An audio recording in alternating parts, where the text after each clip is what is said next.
Assalamualaikum warahmatullahi wabarakatuh. Alhamdulillah, tidak pernah berhenti lisan kita memuji Sang Pencipta Allah.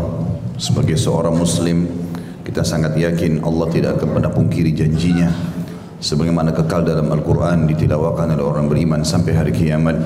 Innallaha la yukhliful mi'ad. Allah tidak akan pungkiri janjinya. Sementara janji Allah bagi orang yang mengucapkan Alhamdulillah atau bersyukur disebutkan dalam surah Ibrahim, la in syakartum la azidannakum wa la in kafartum inna adabi lasyadid. Kalau kalian bersyukur kepadaku maka aku akan tambah nikmat-nikmat itu, dan kalau kalian kufur azabku sangat pedih. Juga selanjutnya kita panjatkan salam hormat kita penuh dengan cinta dan rindu kepada utusan Allah, orang yang telah membawa kepada kita hukum halal haramnya Allah, sehingga kita punya panduan hidup, tahu mana yang diperintahkan, yang dibolehkan oleh Sang Pencipta Allah dan yang dilarang. Juga mengucapkan satu kali salam hormat kepada manusia terbaik ini akan dibalas oleh Allah 10 kali tambahan rahmat dan juga dijadikan sebagai ibadah. Maka sangat wajar setelah memuji Allah Alhamdulillah kita panjatkan salawat dan taslim kepada Nabi besar Muhammad sallallahu alaihi wasallam. Melanjutkan bahasan kitab Adab Mufrad kita yang ditulis oleh Imam Bukhari rahimahullah, dan kita masuk ke bab 63.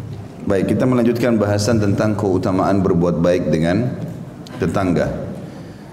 Dan dalam bab 63 ini, setelah kita membahas sebelumnya 61 dan 62 tentang larangan tidak bolehnya kita tidur kenyang sementara tetangga dalam keadaan lapar, itu ada di bab 61 yang Nabi SAW telah bersabda, laisal mu'minul ladzi yashba'u wa jaruhu ja'i'.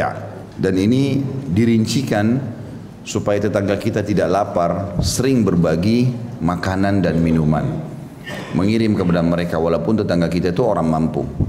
Itu dijelaskan di bab 62. Juga sudah kita sebutkan itu ya, di mana Abi Dzar berkata radhiyallahu anhu, "Ausani khalili sallallahu alaihi wasallam bi thalath." Kekasihku Rasulullah SAW telah mewasiatkan kepadaku. Wasiat ini maksudnya kerjakan selama kau hidup dan setelah pun aku meninggal lakukan. Itu wasiat Nabi SAW. Nabi bilang kepada Abi Dzar, lakukan ini selama kau hidup, dan kalaupun aku sudah meninggal tetap kau istiqamah. 3 hal diwasiatkan. Asma'u wa uti'u walau li'abdin mujadda'in al-atraf. Aku disuruh mendengar dan mentaati kepada pemimpin walaupun dia seorang budak yang tidak berjari. Ini sudah kita jelaskan akhir bahasan kita pekan lalu. Alhamdulillah bahwasanya kita patuh kepada pemerintah adalah wajib hukumnya.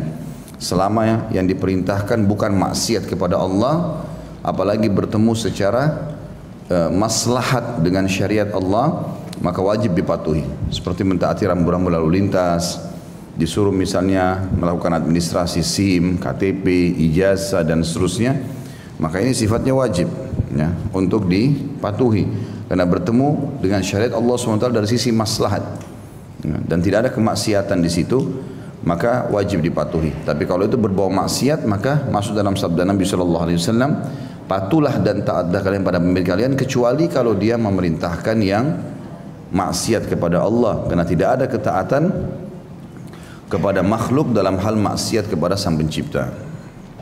Kemudian yang kedua diwasiatkan adalah jika engkau memasak sup, maka perbanyaklah kuahnya, lalu perhatikanlah para anggota keluarga tetanggamu, kemudian berikanlah kepada mereka dengan cara yang baik. Dan sudah saya jelaskan ini ya, apa maknanya kuah di sini? Banyak isinya, bukan berarti banyak kuahnya airnya saja. Saya sudah pakai bahasa Indonesia ya, jadi harus paham masalah ini. Oh kan Ustaz sebutin hadisnya, katanya Nabi suruh perbanyak kuahnya saja dan kasih tangga kuah isinya buat kita. Ini bakhil, pelit, nggak boleh. Ya. Yang dimaksud orang Arab kalau membahasakan kuah mirip dengan orang bilang undanglah rumah itu misalnya, maksudnya penghuni rumahnya. Berapa orang pun di dalam diundang, gitu kan? Antarlah makanan ke tetangga sebelah, maksudnya untuk semua isi rumah itu yang merupakan tetangga, bukan untuk rumahnya, dan begitu memahaminya. Jadi maksud sini adalah kuah, kalau diperbanyak kuah maka diperbanyak juga isinya, gitu kan? Karena kita mungkin akan merasa ganjil kalau kita makan sesuatu yang berkuah, begitu kita sendok cuma 2 potong daging kecil, kan jadi ganjil. Kita akan merasa puas kalau masuk ke satu restoran, beli makanan berkuah, isinya banyak, begitu disendok dagingnya banyak. Itu yang dimaksudkan di sini. Jadi maksudnya perbanyak kuahnya, perbanyaklah hidangan yang engkau akan berikan kepada tetanggamu nanti. Berbagi, dan ini perintahnya setiap hari. Ya, setiap hari kita berbagi. Dan saya sudah bilang walaupun tetangga tidak membalas hal yang sama, tetap kita berbuat baik. Ya. Dan alangkah baiknya, lebih sempurna lagi kalau kita tanya ya, kemarin makanan itu yang saya kirim suka enggak? Karena jangan sampai kita kirim terus tapi tetangga tidak suka. Bapak ibu masak jengkol, tetangga enggak makan jengkol. Kan repot juga kalau kita kirim terus ke dia. Akhirnya dibuang sama dia. Ya. Jadi wajar kalau kita tahu. Mungkin kalau tegur sapa, bisa ditahu makanan kesukaannya apa. Maka supaya maksimal dalam pahala. Kita dianjurkan teman-teman mengemas ibadah itu supaya menjadi lebih besar pahalanya. Ya, para sahabat ridwanullahi alaihim itu 6 bulan sebelum Idul Adha. Ya kalau kita sekarang sudah masuk mungkin ya. Kurang lebih 6 bulan sebelum Idul Adha itu mereka sudah membeli dombanya. Lalu sengaja digemukkan. Diberi makan, digemukkan, dirawat ya. Sampai nanti Idul Adha sudah sangat besar, sempurna baru disembelih untuk Allah. Itu namanya kemasan. Beda pahalanya dengan orang hari hanya tiba, beli saja apa yang ada, sembelih. Ya ini mirip saya bilang kalau ada orang yang mau sholat malam, beda pahalanya antara orang terbangun, saya bangun 3:30, subuh masih 4:30, 1 jam sholat deh. Dengan orang yang kebetulan dia bangun, dengan orang yang dari malam sebelum itu sudah programin, saya akan sholat malam sebentar. Dibunyiin jam beker, dia pilih mukena dan baju koko yang dia mau pakai, sejadahnya dibubuhi minyak wangi. Pada saat bangun dia mandi dulu biar segar, dia pilih baju yang terbaik. Ini dapat double pahala. Pahala sholat malam dengan pahala kemasannya itu. Jadi mengemas ibadah itu bagus, asal ada perintahnya ibadah itu ya. Kita memberikan buah-buahan kepada orang tua kita dengan beli di kresek saja, dengan kita pakaiin keranjang, pakai plastik, ditata rapi seperti kalau kita mau kasih pejabat pemerintah, maka beda pahalanya. Pahala baktinya dapat, pahala itu juga dapat. Semuanya bisa begitu. Semuanya bisa begitu, termasuk juga meninggalkan dosa-dosa. Kita bisa mengemas keadaan supaya tidak terjerumus dalam dosa-dosa tersebut. Dan ini semua ada ekstra pahala. Makin besar upaya kita untuk kebaikan-kebaikan tersebut, maka makin besar pula pahalanya. Makin besar pula pahalanya. Baik, selanjutnya ini saksi bahasan kita. Kemudian yang ketiga adalah solatlah tepat pada waktunya. Jika engkau mendapati imam sudah solat dan engkau telah memelihara, maka engkau telah memelihara solatmu. Jika belum, maka yang engkau kerjakan bersama imam itu adalah tambahan atau sunnah. Ini sudah saya jelaskan. Jadi kalau kita sudah solat pun, misal bapak ibu sudah solat duhur, kemudian janjian sama satu orang di masjid, ya. Kebetulan masjid itu kita solat di satu masjid memang antara azan dan iqamah pendek sekali. Misal hanya 2 menit sudah iqamah. Lalu kita janji sama teman di masjid di RT sebelah. Pas kita ke sana baru selesai durasi antara azan iqamah menitnya dan baru iqamah. Teman kita ikut sholat. Jangan nongkrong depan masjid, ikut aja sholat. Tapi yang kedua ini sudah hukum sunnah buat kita, bukan lagi kewajiban. Itu nanti akan membantu amal-amal kita pada hari kiamat, sebagaimana sabda Nabi SAW tentang sholat. Awal amal yang dihisab hari kiamat adalah sholat. Kalau dia baik maka akan beruntunglah orang itu, dan kalau dia rusak maka rugilah dia. Dan kalau seandainya solat-solat wajibnya ada yang kurang, Allah berfirman kepada para malaikat, carilah solat-solat sunnahnya. Lalu dilengkapkanlah solat wajibnya yang kurang dengan solat sunnah. Itu diantaranya ini. Ya, diantaranya solat seperti ini. Dan begitu berlaku pada ibadah-ibadah yang lain. Seperti haji disempurnakan dengan umrah, zakat disempurnakan dengan sedekah, gitu kan? Solat dengan solat wajib dengan solat sunnah dan seterusnya. Ya, ini juga ada hadis nomor 114 yang terakhir kita bahas itu. Abi Dzar juga berkata, Rasulullah SAW bersabda, wahai Abu Dzar, jika engkau masak sup, maka perbanyaklah kuahnya dan perhatikanlah tetanggamu dan bagikanlah kepada para tetanggamu. Ini sudah kita jelaskan tadi. Baik, pagi ini insya Allah kita masuk hadis nomor 115, tepatnya bab 63, judulnya sebaik-baik tetangga. Imam Bukhari rahimahullah berkata, Abdullah bin Yazid mengabarkan kepada kami, ia berkata, Haywah mengabarkan kepada kami, ia berkata, Syurahbil bin Syarik mengabarkan kepada kami bahwa ia mendengar Abu Abdurrahman Al-Hubuli mengabarkan, An Abdullah bin Amr bin As radhiyallahu anhuma ar Rasulillah sallallahu alaihi wasallam annahu qala khairul ashabi indallahi ta'ala khairuhum li sahibihi wa khairul jirani indallahi ta'ala khairuhum li jarihi. Artinya dari Abdullah bin Amr bin As radhiyallahu anhuma. Jadi di sini walaupun tidak tertulis radhiyallahu anhuma kita sebut ya. Kalau ada nama sahabat kita sebut. Kalau sahabat cuma satu orang radhiyallahu anhu, kalau sahabatnya dua radhiyallahu anhuma. Kenapa saya bahas ini radhiyallahu anhuma? Karena Abdullah sahabat, Amr bin As ayahnya sahabat. Bahasa Arabnya kita bilang radhiyallahu anhuma, berdua gitu lah. Kalau rame-rame kita bilang radhiyallahu anhum. Kalau satu radhiyallahu anhu. Ya, ini kalau laki-laki ya.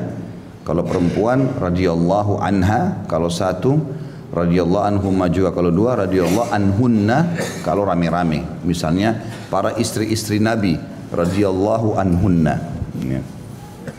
Baik, dari Abdullah bin Amr bin As radhiyallahu anhuma, dari Rasulullah SAW bahwa beliau bersabda, sebaik-baik teman di sisi Allah Ta'ala adalah mereka yang paling baik terhadap temannya. Dan sebaik-baik tetangga di sisi Allah Ta'ala adalah mereka yang paling baik terhadap tetangganya. Mereka yang paling baik terhadap tetangganya. Baik, hadits mulia ini ada dua perintah dari baginda Nabi alaihi salatu wassalam. Ya, perintah yang pertama adalah Nabi SAW mengatakan khairul ashabi indallahi ta'ala khairuhum li sahibihi. Sebaik-baik sahabat dan teman ya, itu di sisi Allah adalah yang paling baik terhadap sahabatnya atau temannya. Ya, sebenarnya memang ada beda ya, sahabat sama teman beda. Kalau teman itu siapapun yang kita kenal, walaupun secara umum dan tidak dekat kita bisa katakan teman. Tetapi kalau sahabat ini sudah sangat rapat. Makanya dikatakan yang mendampingi Nabi SAW sahabat-sahabat beliau. Hadits ini juga menggunakan kalimat ashab. Perhatikan di situ ya.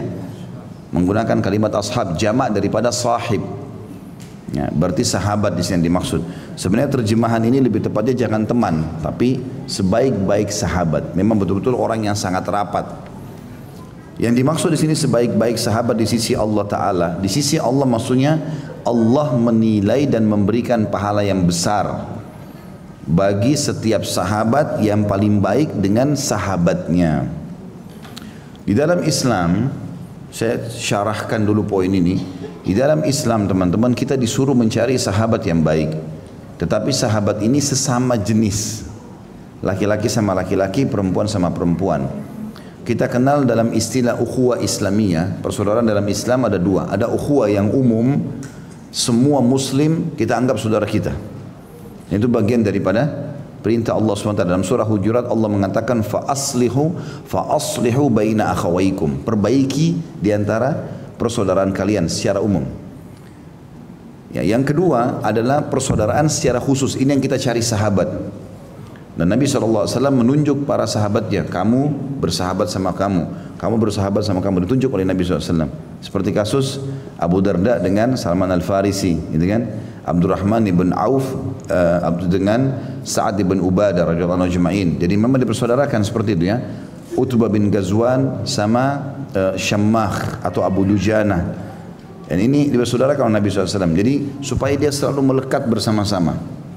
Tapi di sini syaratnya dia harus muslim. Kemudian yang kedua memang orang yang saleh. Kalau perempuan salihah, bahkan kalau perlu lebih baik ibadahnya daripada kita supaya kita termotivasi. Karena kata Nabi SAW, al-mar'u ala dini khalili. Seseorang sesuai dengan agama sahabatnya. Kemudian ada adab-adabnya dalam persahabatan tersebut. Dia dahulukan saudaranya dalam kebutuhannya. Dia selalu menjenguknya kalau sakit, menanyakan kabarnya. Nabi SAW itu kalau habis sholat tanya, mana fulan? Kok nggak ikut sholat? Nabi hafal satu persatu sahabatnya. Mereka bilang, oh lagi nggak ada ya Rasulullah. Ada yang tahu siapa tetangganya?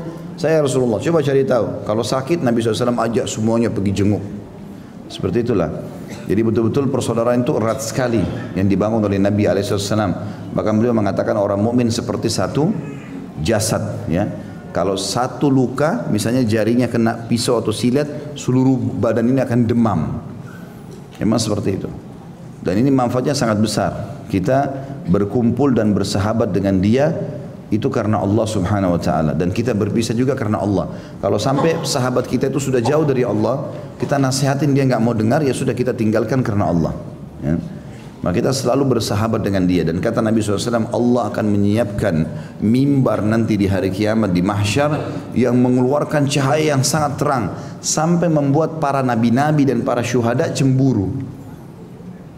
Lalu para sahabat mengatakan, ya Rasulullah, mimbar buat siapa itu? Kata Nabi SAW, orang-orang yang saling mencintai karena Allah.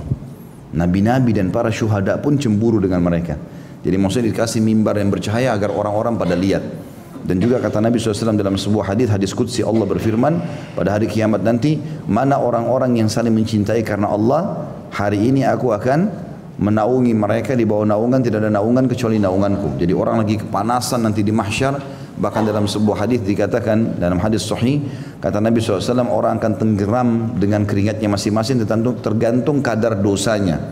Ada yang sampai mata kaki, ada yang sampai lutut, ada yang sampai perut, ada yang sampai tenggorokannya, ada yang tenggelam dengan keringat dia sendiri. Ya, dan Nabi SAW mengatakan dalam hadis lain, mereka akan menunggu hisab Allah selama 50.000 tahun. Ya, dan itu akan berat bagi orang-orang kafir dan akan ringan bagi orang-orang beriman, karena bagi orang beriman itu hanya seperti dari waktu asar sampai maghrib saja. Ada orang-orang yang tidak kena ya panas itu. Dari 7 golongan, diantaranya salah satunya adalah orang yang saling mencintai. 2 orang yang saling mencintai karena Allah, berkumpul karenanya dan berpisah juga karenanya. Ya, jadi ini punya keutamaan tersendiri. Dan ini berhubungan dengan bahasan kita. Kita disuruh cari sahabat, dan sahabat ini harus lebih baik daripada kita, dan kita bermuamalah yang baik dengan dia.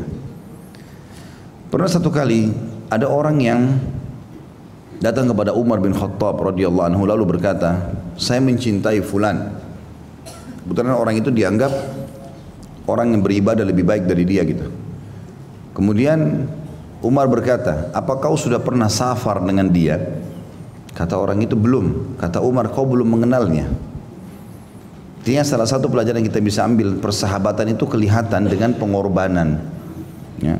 Bahkan Imam Syafi'i mengatakan rahimahullah, siapa yang menganggap tidak akan terjadi permasalahan dengan sahabatnya, maka dia tidak normal. Karena pasti dalam berteman ada adaptasi. Kadang-kadang ada cekcok, tapi sabar terhadap keadaan tersebut dan mengajak teman kita kepada kebenaran atau kita minta maaf kalau salah, itu justru mempererat hubungan nantinya ke depan. Karena sudah melalui suka dukanya, sudah bersahabat 10 tahun, 20 tahun, sudah saling mengetahui, gitu kan? Umar bin Khattab mengatakan salah satu pola untuk mengetahui apakah kita baik sama dia atau dia baik sama kita adalah safar bersama. Safar bersama. Karena orang kalau safar, teman-teman, capek, letih, butuh pengorbanan waktu, energi, ya, maka di sini dilihat loyalitasnya. Umar mengatakan, kalau kau menganggap dirimu sahabatnya dia, dia pun sahabatmu, maka buktikan dengan safar. Ya. Jadi banyak orang begitu, berteman di kota baik, begitu safar sama-sama, emosional, bakhil, nggak mau belikan apa-apa, nggak mau traktir makanan, nggak mau berkorban apa-apa. Ada orang safar begitu, cuma tahu duduk di mobil temannya, nggak keluarin untuk bensin, nggak keluarin buat tol, nggak ada pinggir restoran tinggal tunggu, beliin juga saya. Dia nggak bayar apa-apa sama sekali. Ini tidak ada loyalitasnya, tidak layak jadi sahabat ini. Pernah ada orang datang kepada Abdullah bin Mas'ud, dan ini 2 kisah mirip. Ada juga orang datang kepada Abu Hurairah radhiyallahu anhu ajma'in. Tapi di waktu yang berbeda, orang yang berbeda gitu. Tapi dua-duanya memberikan jawaban yang sama, sahabat Nabi ini. Dia mengatakan kepada Abdullah bin Mas'ud, saya ingin menjadi sahabat anda karena Allah. Kata Abdullah bin Mas'ud, ada syaratnya. Dia bilang, apa syaratnya? Orang itu bilang, kau siap enggak kantongmu menjadi kantongku, kantongku jadi kantongmu, siap enggak? Kapan kau butuh uangku silakan pakai, kapan saya butuh uangku saya akan pakai. Orang itu bilang, saya belum siap. Kata Abdullah bin Mas'ud, cari orang lain. Karena persahabatan butuh pengorbanan, apalagi karena Allah Subhanahu wa taala. Bahkan kalau perlu berlumba-lumba, ya, siapa yang lebih dulu mentraktir temannya, siapa yang lebih dulu memberikan hadiah, siapa yang lebih dulu menjenguk kalau sakit, itu tanda-tanda cinta kita karena Allah Subhanahu wa taala, gitu kan? Dan ini masuk dalam makna hadis kita, sebaik-baik sahabat di sisi Allah adalah yang paling baik terhadap sahabatnya. Dari sini dia dahulukan apapun, berkorban apapun dengan sahabatnya. Dan ini penting teman-teman sekalian. Dan dengan adanya persahabatan seperti ini, kita terbentuk komunitas-komunitas yang baik. Kita kalau pakai, saya misalnya pakai gamis begini, pakai kopiah, kalau saya jalan sendiri di jalan, beda kondisi kejiwaan saya kalau saya berdua jalan dua-duanya pakai gamis yang sama atau pakai kopiah. Kalau 3 orang, 5 orang, komunitas itu pengaruhnya besar karena akan membuat kita lebih percaya diri dibandingkan kalau kita sendirian. Makanya Nabi SAW mengatakan selalulah berjamaah, selalulah berjamaah. Maksudnya buat kelompok-kelompok orang-orang baik, orang soleh, kumpullah kalian. Karena sungguhnya serigala hanya akan mencuri domba yang sendirian. Domba tidak bisa melawan serigala. Tetapi kalau dia sendirian menyendiri dari kelompoknya, maka bisa disergap serigala. Kalau lagi rame-rame serigala juga takut. Seperti itu yang dimaksud adalah serigala sini syaitan. Bisa menyesatkan orang kalau dia sendirian. Tapi kalau ada temannya mengingatkan berbeda, gitu kan?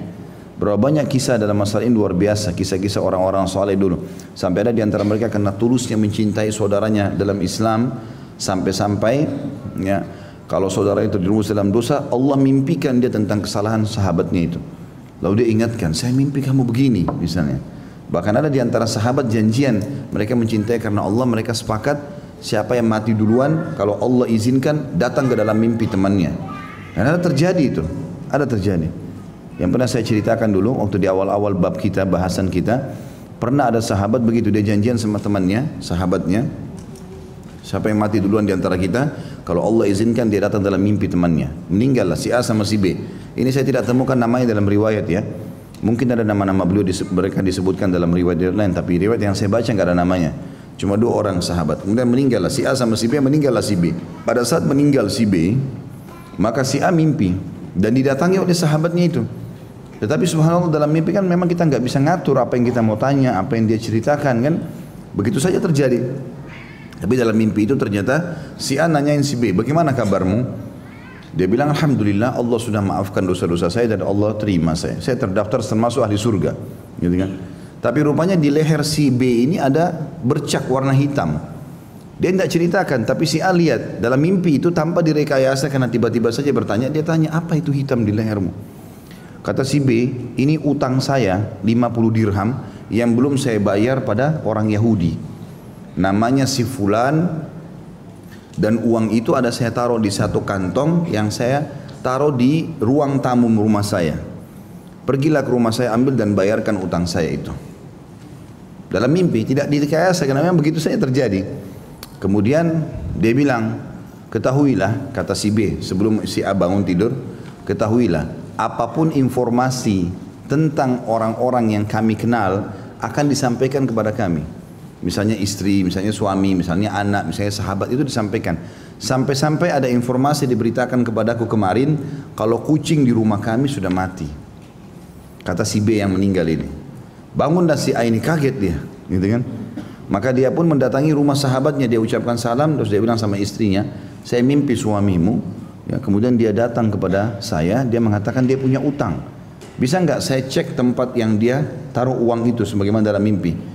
Istrinya akhirnya masuk ke dalam rumah, dipersilahkan, kemudian masuklah di tempat itu. Tentu ini karena tidak boleh bertemu, bukan mahramnya gitu kan. Maka si perempuan ini masuk ke dalam, dia pun ke ruang tamu lalu diperiksa. Ternyata di tempat yang dia mimpi itu betul ada kantong, dihitung 50 dirham. Didatangilah Yahudi yang disebutkan dalam mimpi, ternyata betul dia mengatakan iya sahabatnya punya utang, dibayarlah. Tapi sebelum dia tinggalkan rumah temannya ini, dia bilang sama istrinya, saya mau pamit pergi. Lalu istrinya di belakang hijab mengatakan, iya silakan. Tapi ada yang saya mau tanya, apakah terjadi sesuatu di rumah kalian selain meninggalnya sahabatku ini?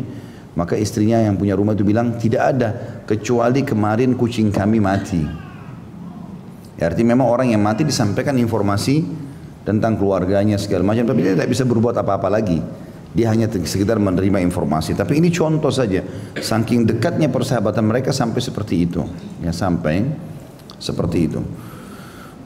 Kemudian teman-teman yang kedua adalah sebaik-baik tetangga di sisi Allah Ta'ala adalah mereka yang paling baik terhadap tetangganya. Ini juga maknanya hampir sama dengan tadi ya. Jadi artinya yang paling baik, yang paling besar pahalanya di sisi Allah, yang paling Allah ya, balas dengan pahala yang besar, Allah berikan rezeki yang luas ya, Allah mudahkan urusannya, yang paling baik dengan tetangganya. Paling baik artinya dia selalu mendahului kebaikan buat tetangganya. Ya, dia selalu mendahului berikan makanan, dia selalu mendahului menegur sapa, dia selalu yang dahulu menjenguknya, kalau sakit dan seterusnya ini dia mendahului itu semua. Ya. Tapi di sini tuh ada batasan-batasan ya masalah tetangga ini. Jadi juga harus dijaga adab-adabnya. Jangan sampai kita masuk ke rumah tetangga sementara tidak ada atau mungkin lawan jenis ya, laki-laki sama perempuan. Tetangganya misalnya seorang janda, dianya laki-laki, kemudian dia, oh ini kan hak tetangga, saya harus masuk. Ini nggak benar. Ya. Nanti berbahaya jadi fitnah malah. Apalagi khalwat berdua-duaan, nggak boleh sama sekali. Tapi dia libatkan, si laki-laki ini libatkan istrinya misalnya, ya kemudian diajak ke sana sama-sama gitu kan, maka itu boleh, ya itu nggak ada masalah. Ya.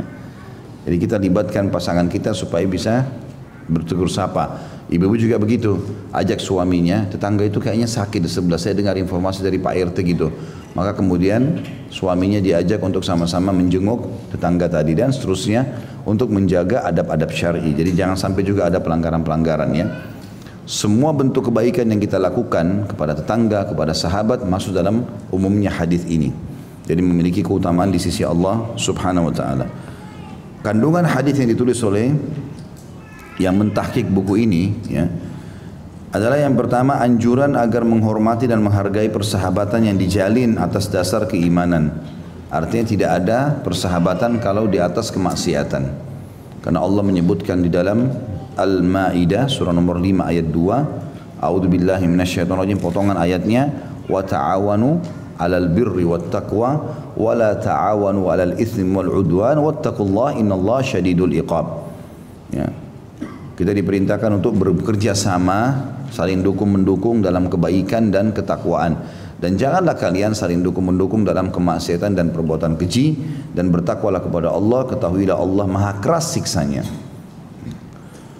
Baik, yang kedua, ini anjuran agar menjaga tetangga dan berbuat baik kepadanya, mirip tadi dengan sama yang saya bilang tadi, sudah saya syarahkan panjang lebar tentang masalah bermuamalah yang baik, bagaimana kita mendahului tetangga dan sahabat kita dalam perbuatan-perbuatan kebaikan, baik dalam memenuhi kebutuhannya atau bertegur sapa atau ya menjenguknya pada saat sakit dan seterusnya.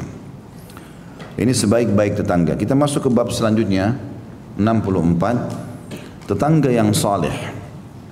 Masih mirip dengan sebelumnya ya.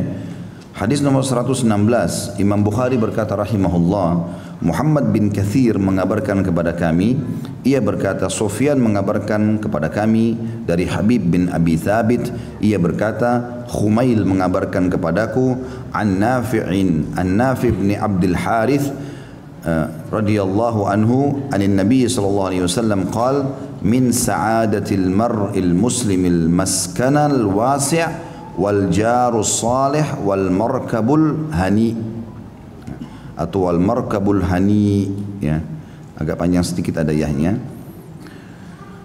Dari Nafi' bin Abdul Harith radhiyallahu anhu dari Nabi sallallahu alaihi wasallam, beliau bersabda, di antara kebahagiaan orang muslim adalah tempat tinggal yang luas, tetangga yang saleh dan kendaraan yang nyaman. Hadis ini menyebutkan atau memberikan pelajaran kepada kita banyak sekali. Yang pertama adalah bagaimana Nabi alaihi salatu wassalam memberikan wasiat kepada kita kalau kebahagiaan seorang muslim bisa didapatkan melalui 3 hal. Tapi poin pertama ditekankan adalah rumah yang luas.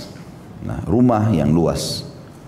Dan ini menandakan bahwasanya Islam memerintahkan setiap penganutnya untuk berbuat kebaikan untuk dirinya dan untuk orang lain. Di antara untuk dirinya adalah mencari tempat tinggal yang nyaman semampu dia. Makna luas di sini adalah nyaman, cukup, merasa puas. Ya. Jadi jangan sampai kita punya kekayaan tapi rumahnya sempit dengan alasan ini zuhud. Enggak, keliru. Ya. Zuhud itu yang sering dibahasakan, zuhudlah dengan cara makan roti kering, bajunya kotor, rumahnya asal jadi, ya kendaraannya juga tidak jelas, padahal dia mampu. Enggak, keliru. Zuhud itu mendahulukan akhirat dari dunia. Makanya kalau kita baca dalam kitab zuhud ya, atau penjelasan masalah bab zuhud ini, didefinisikan oleh para ulama mendahulukan akhirat dari dunia. Dunia tetap, tapi akhirat nomor 1. Sebagaimana surah Al-Qasas surah nomor 28 ayat 77. A'udzubillahi minasyaitonirrajim. Allah berfirman, "Wabtaghi fima ataqallahu ad-daral akhirah wa la tansa nasibaka minad dunya." Wa ahsin kama ahsanallahu ilaik. Kejarlah apa yang Allah janjikan di akhirat nanti dan jangan lupakan bagianmu dari dunia, ya, dan berbuat baiklah sebagaimana Allah berbuat baik kepadamu. Jadi kita disuruh kejar akhirat, tapi dunia jangan ketinggalan. Kita berpenampilan yang bersih, makanan yang sehat, badan yang pakaian yang rapi, rumah yang luas. Bahkan dalam hadis ini nanti disebutkan, ya, termasuk tunggangan atau kendaraan yang bagus. Itu disuruh memang. Semampu kita, tapi subhanallah saya sering bahasakan dengan beberapa ikhwah, ini bahasa saya supaya mudah difahami saja. Kalau ada yang datang ke pengajian, misalnya saya ketemu, terus saya kenal secara pribadi, saya tanya, mana kendaraan antum? Ini kendaraan saya Ustaz, motor, sudah pakai sekian tahun. Terus saya bilang, kenapa enggak order yang lebih bagus? Order kemana Ustaz? Uang saya pas-pasan. Order, paham enggak order kemana nih? Hah? Kepada Allah minta, ya Allah tunggangan saya gantikan supaya yang lebih bagus. Kadang-kadang orang mau minta sama Allah berdoa kalau sudah penyakitnya kronis, atau bangkrut usaha, karena Allah dijadikan nomor 13 oleh dia. Kalau sakit dokter ini, dokter itu, sibuk dokter, enggak sembuh. Dok, kenapa saya enggak sembuh?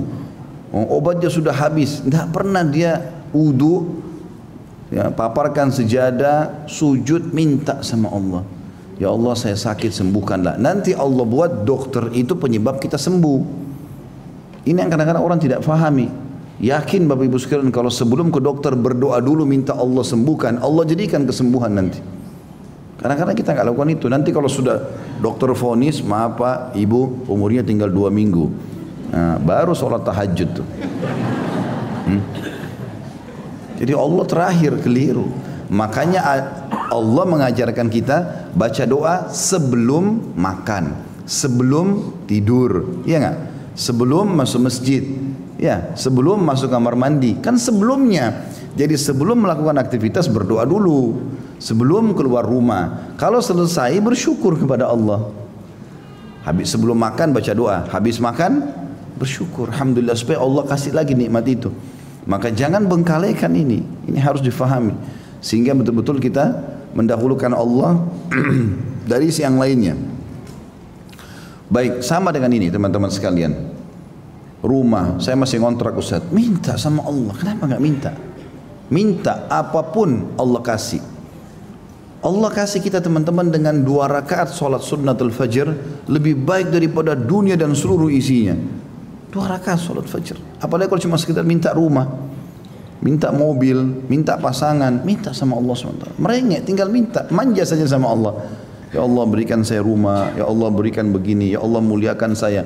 Sampai saat Ibnu Ubadah berkata radhiyallahu anhu, saya selalu menjadikan dalam doaku minta agar Allah limpahkan rezekiku tanpa batas. Dan aku merasa, dan aku minta juga agar Allah mudahkan aku menyedekahkannya di jalan Allah. Dan aku merasa selalu saja Allah berikan, tidak pernah habis hartanya. Radhiyallahu anhu, Sa'ad Ibnu Ubadah terkenal, salah satu sahabat yang dijamin masuk surga. Ini orang yang luar biasa, rezekinya nggak pernah habis. Pohon kurmanya berbuah sepanjang tahun karena tiap hari iklanin di atas rumahnya. Wahai penduduk Madinah, siapa yang punya keperluan hari ini datang saja ambil. Gudangnya dia sudah disiapin sama dia, gandum, madu, keju, segala macam. Orang tidak datang ambil, terserah mau ambil berapa banyak. Karena itu nggak pernah habis rezekinya. Bahkan dia ajarkan anaknya namanya Qais, hai Qais, tugasmu tiap hari sedekahin hartanya ayah ini.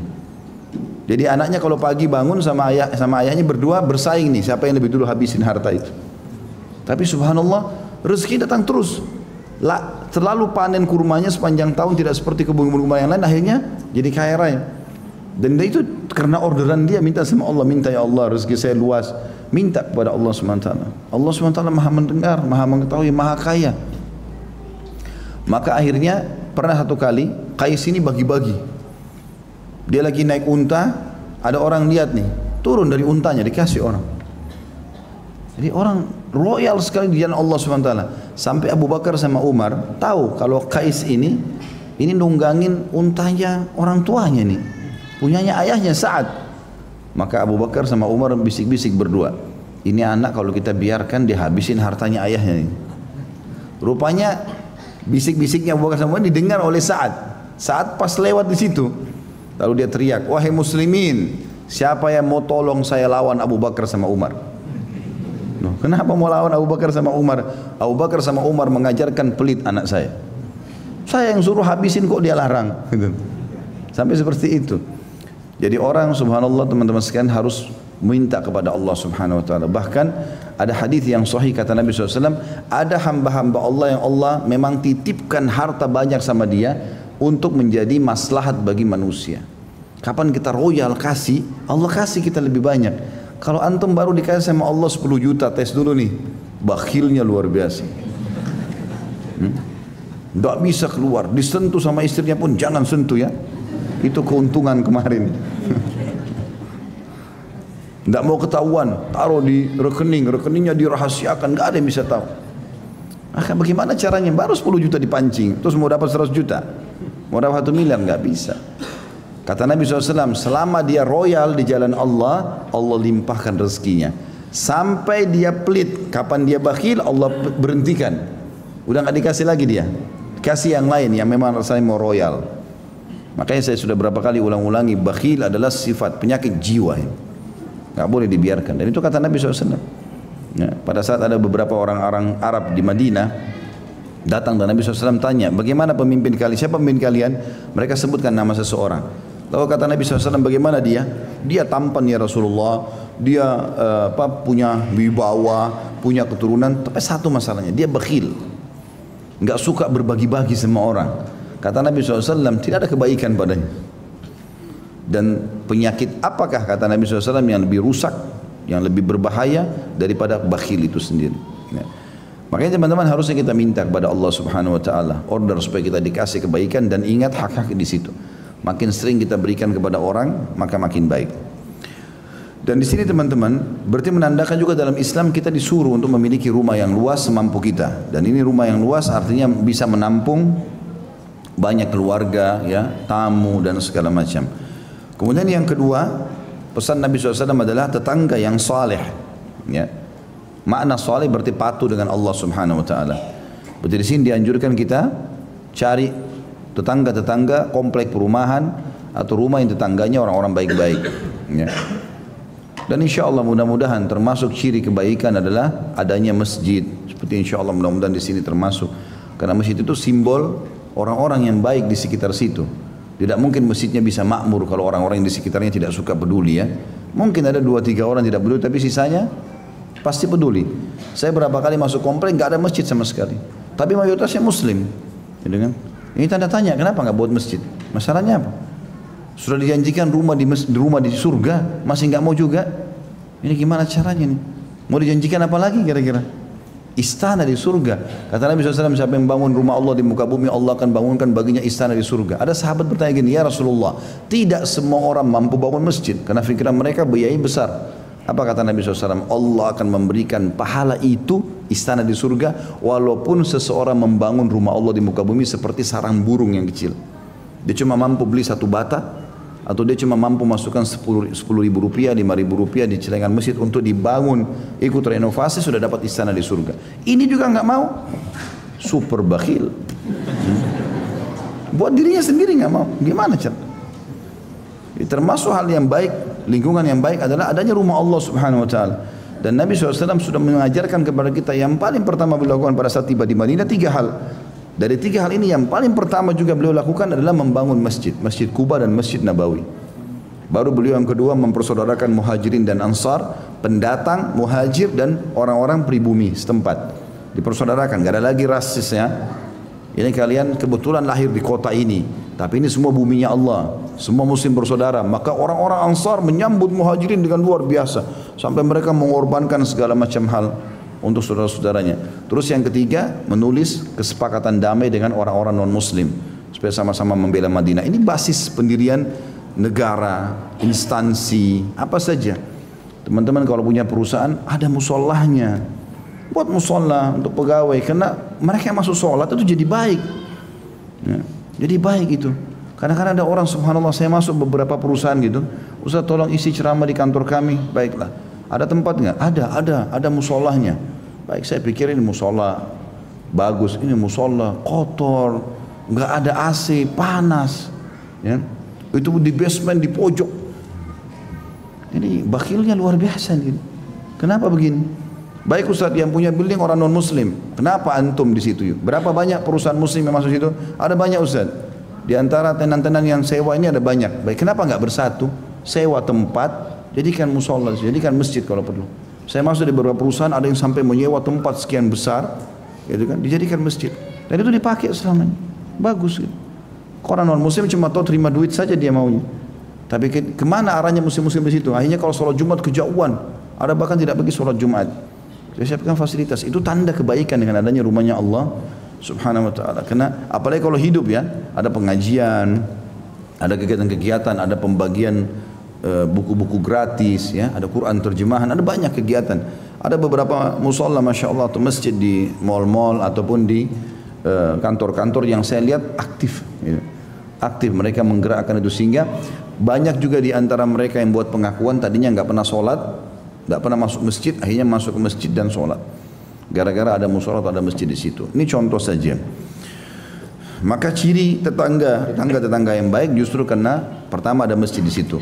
Yang kedua memang tentu muslim, ya, tentu muslim. Dan yang ketiga memang dasarnya, ya, tetangga-tetangga ini pada saat kita sapa sebelum beli rumah, kita putar di sebelah, tetangga tanya, Assalamualaikum, apa kabar Pak? Baik Bu. Misalnya kita tegur sapa, sehingga itu temuin RT-nya, tanya lingkungan sekitar sini bagaimana, karena penting. Puncak kenikmatan Allah pada seorang hamba, rumahnya yang luas, tetangganya yang baik. Ya, kita tanya dulu. Saya pernah masuk di komplek juga, mewah sekali, di daerah Jakarta Pusat. Kemudian saya pas ngisi pengajian sudah mau tiba waktu sholat, saya bilang kita mau sholat, mau cari masjid. Enggak ada masjid di sini Ustaz. Loh, ada berapa rumah? Rumahnya mewah-mewah. Rumahnya ada 100 atau berapa. Ini rumah-rumah klaster khusus gitu, bangunannya bagus segala macam. Harganya mahal juga di pinggir jalan raya. Terus saya bilang, ini berapa banyak? Dari 100 rumah berapa banyak muslim? 90% muslim. Kenapa nggak ada masjidnya Pak? Terus sholat Jumat di mana? Ya keluar pakai mobil pergi. Kenapa ini? Kenapa nggak beli? Kalau beli satu kapling, buktinya bisa beli semua di situ rumah. Kalau rame-rame, keroyokin di situ, ya beli satu kapling tanah, bangun masjidnya. Atau minta fasumnya, mana fasumnya? Kan harus selalu ada fasum ya. Iya kan ya? Kalau orang bangun komplek harus ada fasum kan? Fasilitas umumnya. Bisa minta lalu kita bangunin. Jangan biarkan ini. Akhirnya sholat bukan cuma 5 waktu, sholat Jumat pun bisa tidak dikerjakan akhirnya. Padahal anak-anak bisa aktif di situ, ada TPA, ya bisa hidup. Ini semua ciri-ciri tentang keberadaan lingkungan yang sehat. Kemudian yang ketiga, wasiat Nabi SAW adalah markabul hani, artinya kendaraan yang nyaman atau tunggangan yang nyaman. Berarti boleh seseorang pakai mobil yang mewah, boleh.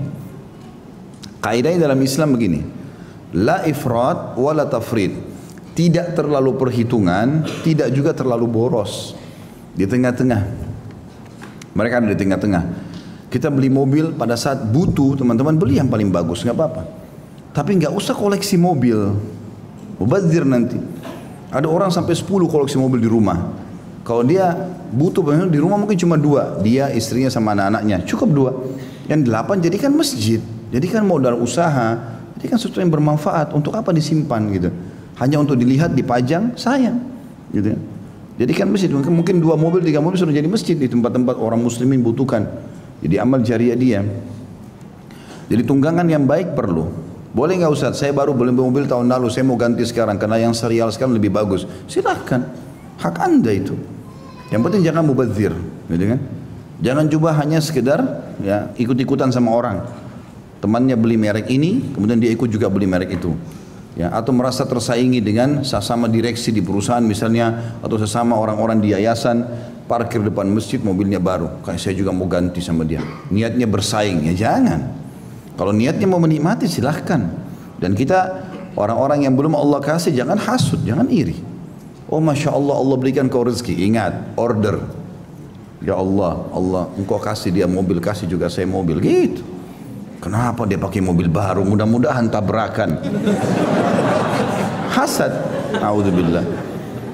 Iri. Pas mundur kena batu, rasain tuh. Siapa suruh pakai mobil baru? Lu apa hubungannya? Orang pakai mobil baru. Orang kalau punya kenikmatan minta sama Allah juga. Tinggal order sama Allah, Allah kasih kok. Asal mau. Dan jangan berhenti berdoa sampai Allah kasih. Selama itu bukan haram silahkan. Ya, yang tidak boleh kalau sudah haram buat antum. Ada seorang wanita sudah dinikahi oleh laki-laki, ya Allah buat dia cerai, ya nggak boleh, sudah haram kan gitu. Tapi kalau masih boleh silakan berdoa sampai Allah kasih, ya kan? Karena memang kata para ulama, orang kalau sudah berdoa begitu dia bilang Allahumma atau Rabbi, dia sudah ucapkan wahai Tuhanku, itu sebenarnya sudah garis start, itu sudah ada garis finishnya. Cuman tinggal berapa kali antum berdoa. Seringkali ada orang mungkin tinggal 2 hari dia berdoa tapi dia berhenti. Maka tidak dikasih sama Allah. Dia dapat pahala tapi nggak dikasih. Sebagaimana sabda Nabi SAW, yustajabu li ahadikum malam ya'jal. Pasti Allah terima doa seseorang dari kalian selama dia tidak tergesa-gesa. Maka para sahabat penasaran, wa kaifa ya'jal ya Rasulullah? Bagaimana cirinya orang yang tergesa-gesa itu?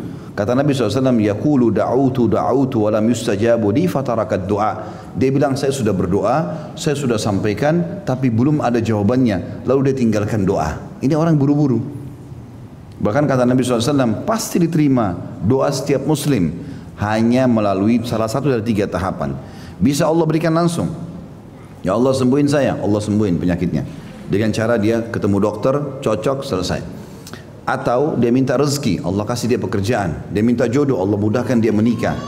Atau kata Nabi SAW, yusraf anhusu, Allah hilangkan keburukan yang akan menimpa dia. Jadi doa antum itu tidak ada yang sia-sia. Kalau bukan Allah kasih langsung, Allah hilangkan musibah. Mungkin ada sesuatu yang akan menimpa, tidak jadi gara-gara doa kita.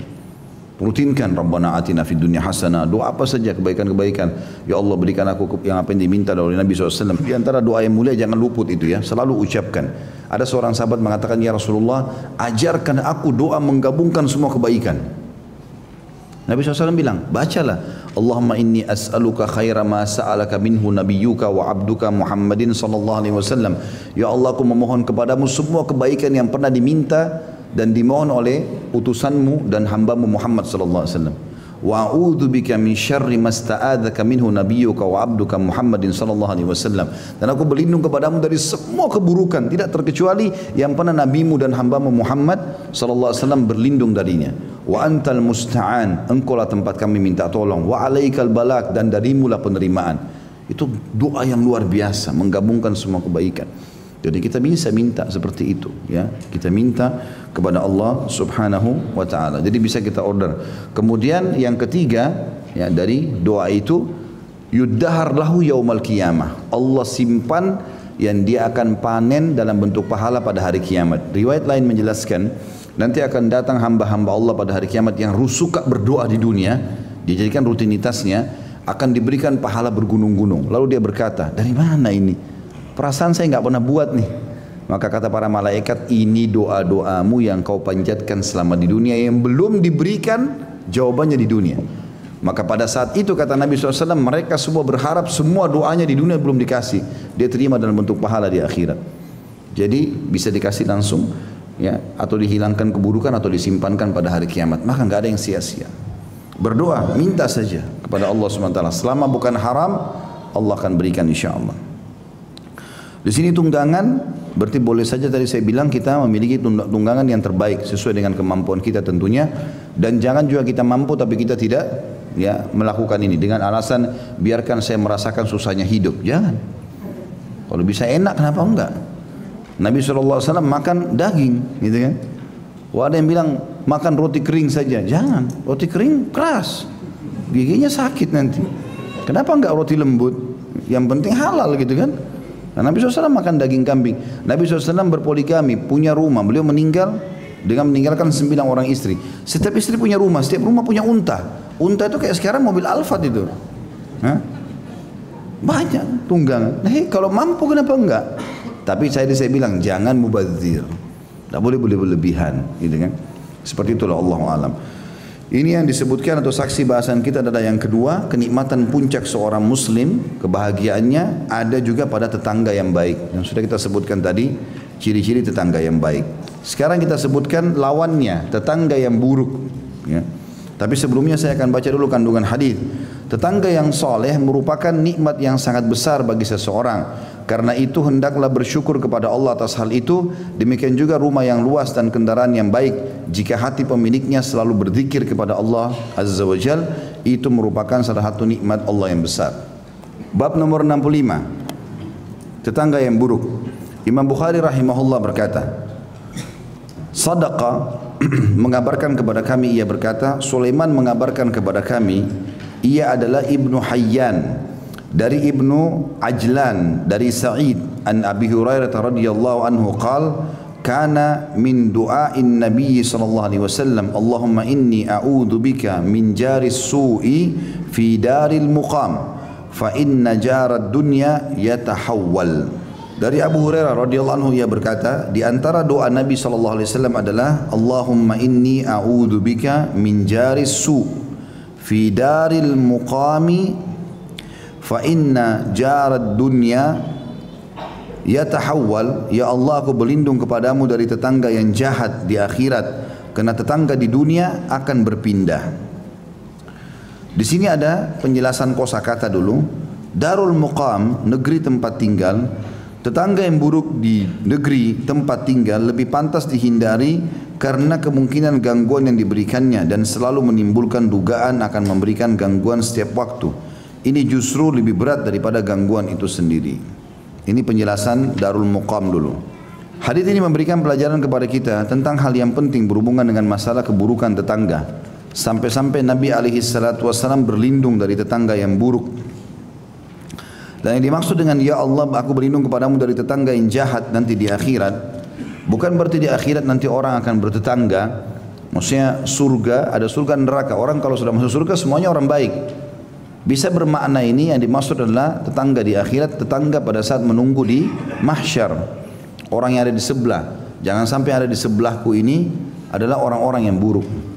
Orang-orang yang buruk. Misalnya, karena ada hadis yang menjelaskan orang di mahsyar nanti akan tenggelam dengan keringatnya masing-masing. Tergantung kadar dosanya. Jangan sampai aku dekat dengan mereka. Maksud dalam makna juga ini adalah jangan sampai aku memiliki tetangga di kuburan yang buruk. Karena kuburan sudah dianggap awal akhirat. Awal akhirat. Di antaranya dalilnya adalah hadis Nabi SAW tentang doa orang kalau sholati jenazah. Takbir pertama kita baca Al-Fatihah tanpa iftitah dan tanpa surah. Takbir kedua kita membaca salawat kepada Nabi SAW, salawat Ibrahim. Takbir ketiga mendoakan mayit. Takbir keempat mendoakan diri sendiri atau juga langsung salam. Tapi di antara doa di takbir ketiga adalah Allahumma rzuqhu ahlan khaira min ahlihi. Ya Allah, karuniakan si mayit ini keluarga lebih baik daripada keluarganya di dunia. Kata ulama hadis yang dimaksud adalah mudah-mudahan yang temani dia amal solehnya. Wajaran khaira min jirani, dan tetangga lebih baik daripada tetangganya di dunia. Ya. Ini berarti ada tetangga buruk, mungkin karena dia disiksa, karena dia berbuat maksiat, maka kita berlindung supaya jangan sampai punya tetangga yang buruk. Makanya kata para ulama, ini salah satu juga dalil kenapa tidak boleh dikuburnya seorang muslim sesama orang non muslim di dalam satu pemakaman, ya, walaupun beda liang lahatnya gitu ya. Tapi ini berarti menandakan tidak boleh, karena orang kafir pasti disiksa, nggak mungkin tidak. Maka kita berlindung dari situ. Ini yang dimaksud makna daripada hadis ini. Dan dikatakan karena tetangga di dunia akan berpindah, maksudnya juga akan meninggal dunia, ya. Akan meninggal dunia. Biasanya kan orang kalau satu lingkungan, misalnya kita satu komplek perumahan ada 20 rumah, ya. Dan karena kita tinggal di satu RT, biasanya kan kalau kayak kita di Indonesia ini kuburan ada di situ ya. Orang sekitar situ akan dikubur di situ, kecuali kalau dia minta pesan diantar ke kampungnya lah segala macam. Tapi kalau tidak, biasanya pemakaman di situ. Ya, misalnya di daerah Jakarta Timur, Jakarta Barat, Jakarta Barat, atau mungkin dari kelurahan ini, kecamatan ini ada yang wakafin tanah atau ada memang di situ kuburan. Nah, biasanya orang-orang yang bertetangga itu kalaupun mati si fulan, nyusul yang ini sebulan lagi meninggal, kan dikubur satu kuburan. Berdekatan semua ya. Itu makna daripada hadis ini, karena tetangga dunia bisa saja pada saat dia meninggal juga akan teralihkan ke akhirat. Artinya sama-sama nanti di kuburan, bersebelahan. Jangan sampai yang sudah buruk dunia ini ikut lagi di kuburan bersebelahan dengan saya. Gitu. Seperti itu kita berlindung kepada Allah Subhanahu wa taala, karena dia nanti akan juga disiksa di kuburan dan kita tidak akan butuh itu. Kita berharap kuburan di sebelah kita adalah orang-orang saleh, ya.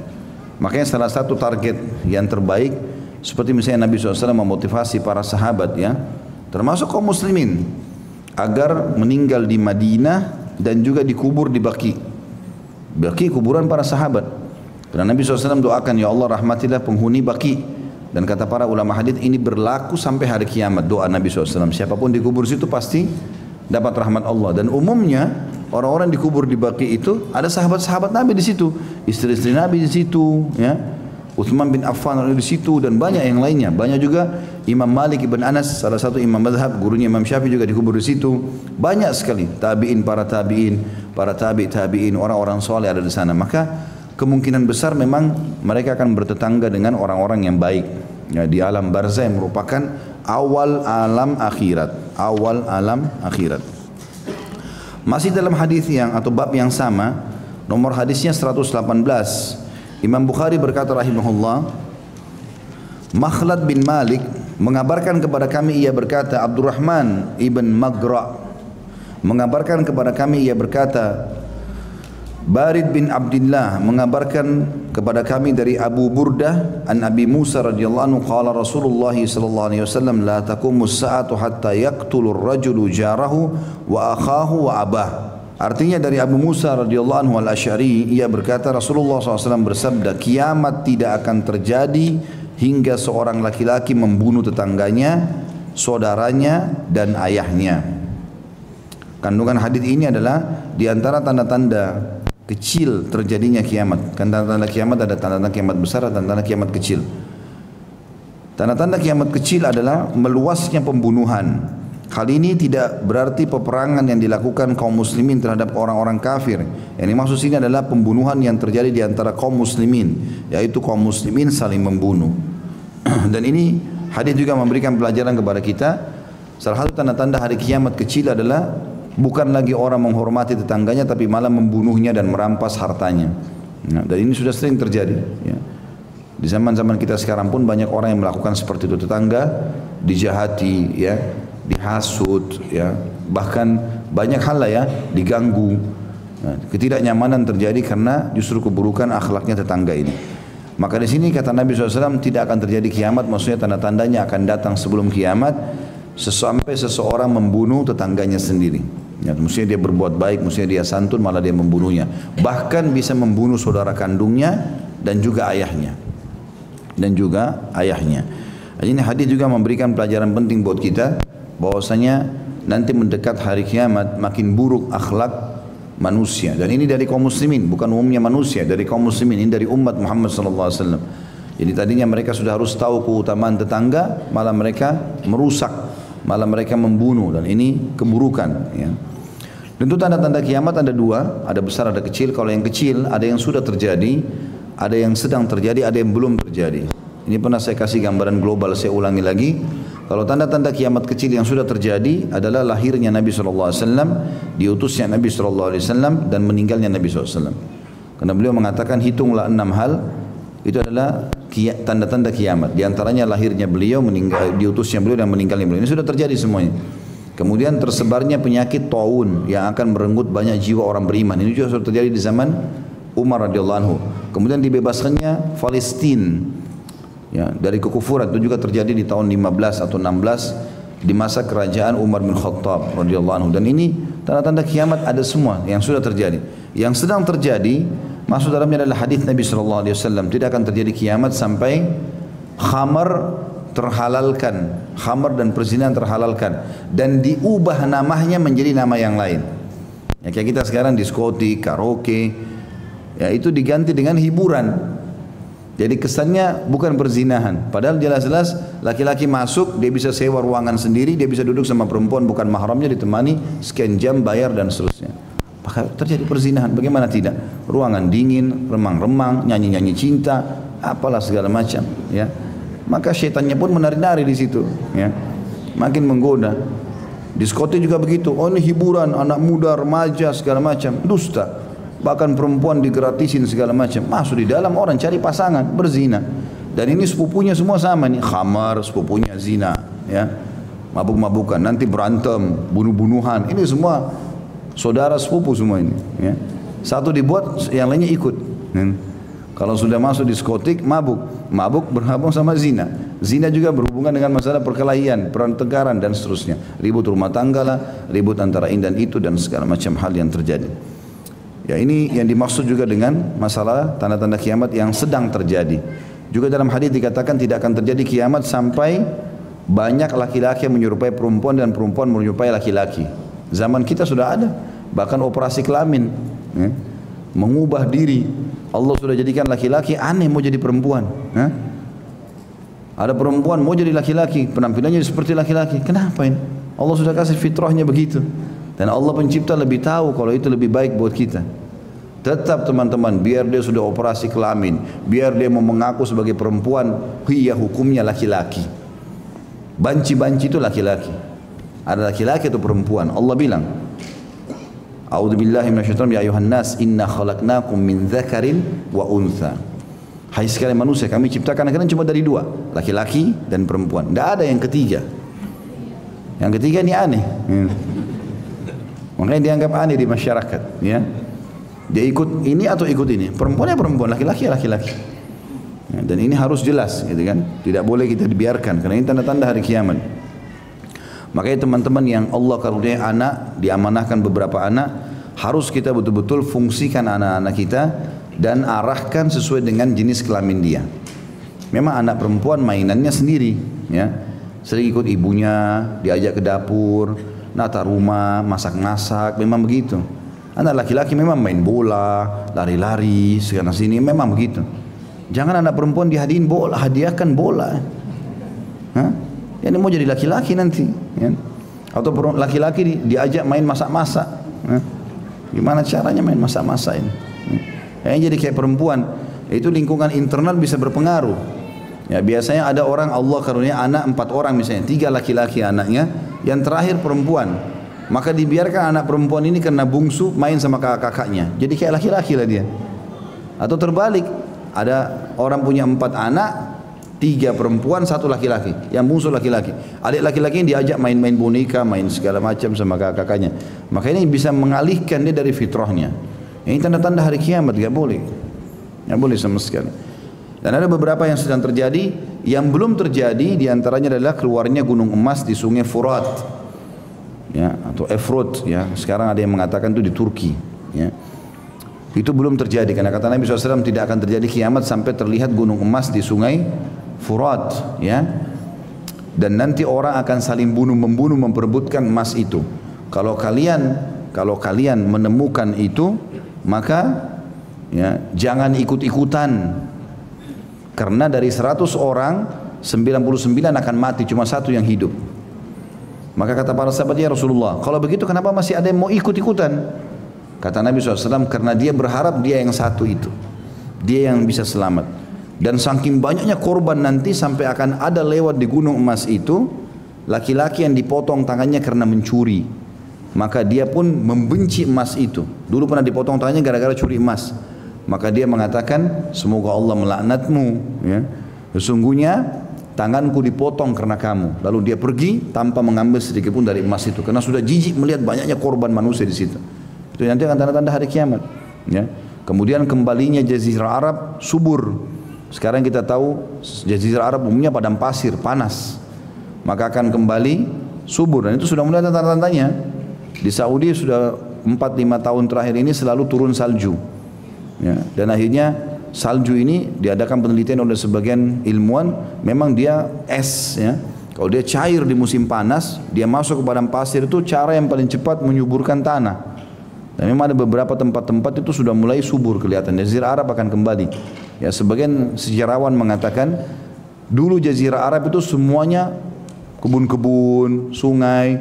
Tapi waktu terjadi banjir besarnya Nabi Nuh alaihissalam, maka tertutup, pasir banyak terangkat, maka seperti itulah kurang lebih menjadi padang pasir. Akan kembali nanti semuanya sungai-sungai, ya, dan kebun-kebun. Itu juga belum terjadi tentunya, ya.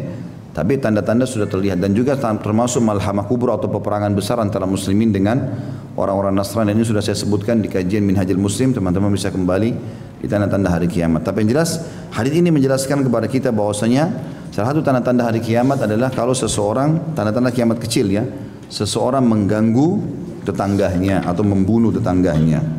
Allahu a'lam. Ini bahasan kita. Silakan. Mudah-mudahan apa yang kita bahas hari ini bermanfaat buat kita, dan Allah Subhanahu wa taala menjadikan majlis kita diberkahi olehnya dan dijadikan sebagai tambahan amal kita pada hari kiamat, dan semoga seluruh dosa yang pernah kita lakukan diganti oleh Allah SWT dengan kemakmurannya menjadi pahala, dan semoga kita semua disatukan insyaallah di surga firdausnya tanpa hisab, dan disatukan dalam majlis yang mulia ini. Kalau benar pasti dari Allah, kalau salah dari saya mohon dimaafkan. Subhanakallahumma bihamdika asyhadu an la ilaha illa anta astaghfiruka wa atubu ilaik. Wa sallallahu nabiyana Muhammadin walhamdulillahi rabbil alamin. Wassalamualaikum warahmatullahi wabarakatuh.